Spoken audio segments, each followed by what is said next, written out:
আজকে আমি আপনাদের সামনে তুলে ধরব শ্রীকৃষ্ণ লীলা পুরুষোত্তমের কিছু কাহিনী। আশা করি আপনাদের ভালো লাগবে। সকলে অবশ্যই কমেন্টে রাধে রাধে বলবেন।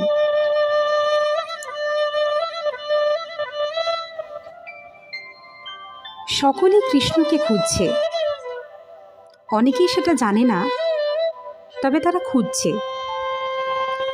কৃষ্ণ হচ্ছেন ভগবান, তিনি সব কিছুর উৎস এবং সব কিছুর পরম কারণ।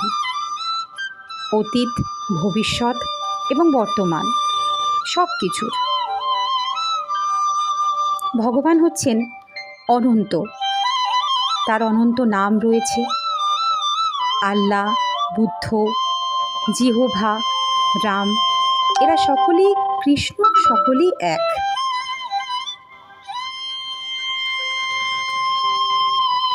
ভগবান কোনো অলীক কিছু নন, তার রূপ সবিশেষ এবং নির্বিশেষ দুইভাবে প্রকাশিত হয় এবং তার সেই রূপ সৎ, চিৎ এবং আনন্দময়। সমুদ্রের এক বিন্দু জলের মধ্যে যেমন সমুদ্রের জলের সমস্ত গুণাবলী রয়েছে, তেমনি আমাদের চেতনার গুণাবলী রয়েছে।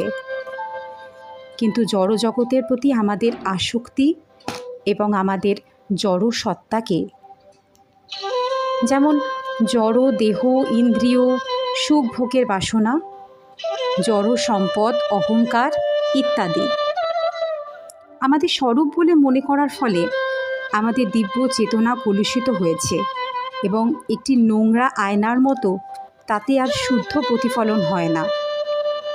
বহু জন্ম জন্মান্তরের ধরে এই অনিত্য জগতের সঙ্গে আমাদের সম্পর্ক দৃঢ় থেকে দৃঢ়তর হয়েছে।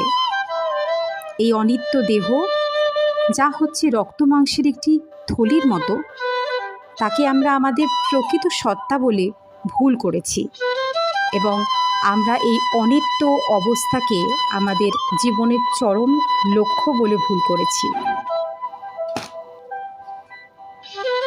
অনাদিকাল ধরে মহান ঋষিরা আমাদের বুঝিয়ে দিয়ে গেছেন যে প্রতিটি জীব এই নিত্য শাশ্বত ভগবৎ চেতনা লাভ করতে পারে। প্রতিটি আত্মাই অমৃতময়। পরের দিন আমি আপনাদেরকে এই শ্রীকৃষ্ণ লীলা পুরুষোত্তমের পরের ভাগটি শোনাব।